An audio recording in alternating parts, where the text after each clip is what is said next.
your guy loses, bad things might happen, but the country is not over. And if your guy wins, the country is in no way saved. I've learned one thing over these last 9 years, and I was glib at best and probably dismissive at worst about this.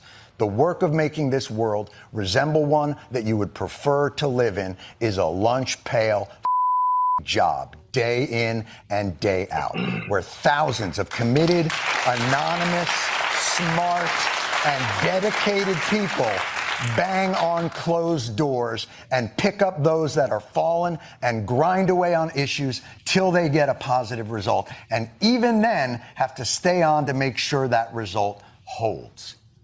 So the good news is, I'm not saying you don't have to worry about who wins the election.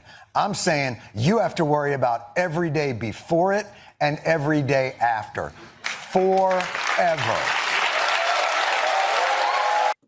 Now, welcome back, by the way. It's the Karen Hunter Show. We are here on Sirius XM Urban View, where talking powers and becomes action. I started with that clip because most people are playing the earlier clips where he basically calls Joe Biden old and Trump old. He doles out equal parts oldness, and at the same time lays out Trump's corruptness in the laying out of it. Elon Musk praised it as being balanced, so that when he did that, most people hated it. Do you know what I'm saying? So Jon Stewart is catching bricks today.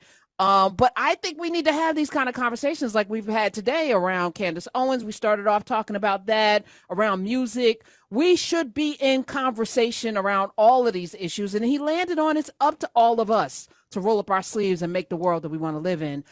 Welcome back, Jon Stewart. I'm not mad at him being here. I don't know if either one of you watched his inaugural back on the Daily Show on a Monday. No. Don Calloway's here. Omi Bell's here. You watched it. I did watch it. Yeah. It kind of hurts me that it's not that they had to get him, because let's be clear. After Trevor Noah, Trevor Noah wasn't going to be there 25 years like Jon Stewart was. But the sad piece to me is that over the last year and a half. What's the sad part? Your internet went out. What's the sad part for you?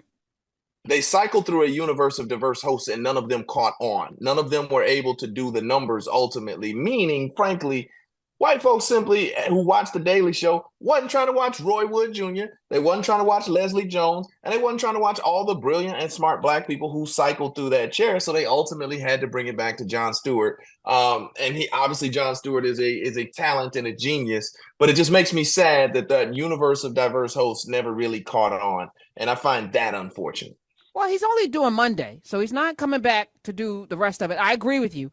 Roy had the second highest ratings behind Al Franken for his week of hosting.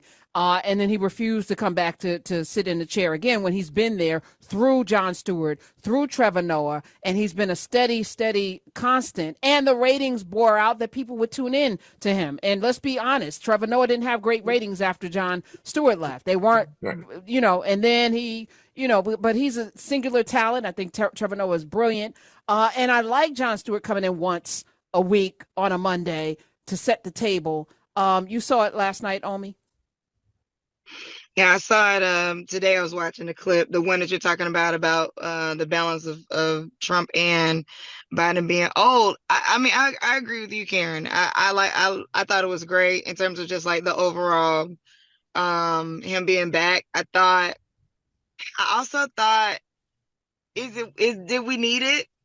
Right? Like, at this moment, did we need it? I did think that. And because I think that who else can just say it? I don't know, like, hey, they're both old. The debates are so on one side or the other. Oh, this person's, well, look how vibrant this one is. This person, look how, so I enjoyed the fact that somebody was like, look, both of them were old. And he also put himself in it, like, look at my face. And I'm 20 years younger than them. Right.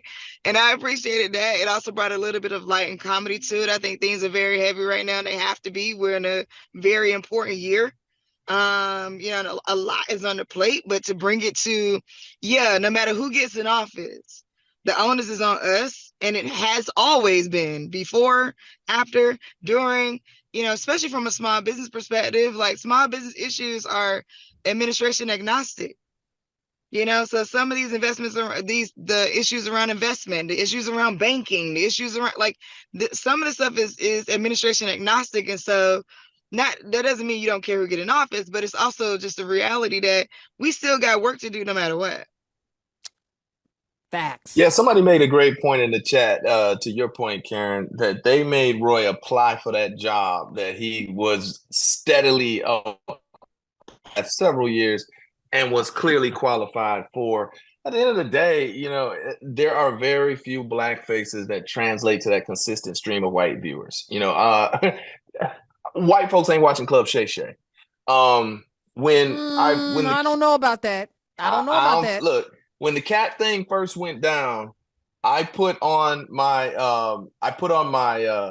Facebook page, ask your best white friend, are they aware of any of this? And they're not. They're fundamentally oblivious. It's very hard for an African American to build the audience. And frankly, the networks, Comedy Central specifically in this instance, don't give us the time to get the catch on, to get the traction that we need to get in those spaces. And we don't have the numbers. Let's be honest. Everything's a numbers game. If we That's make right. up 14% of the population, damn it, I think we're doing really well in a lot of sectors Right. to have the impact that we do at 14 to 16% of the population. Come on. That's why, we're doing the most already. Okay. So it ain't our fault if this thing crumbles. We tried everything.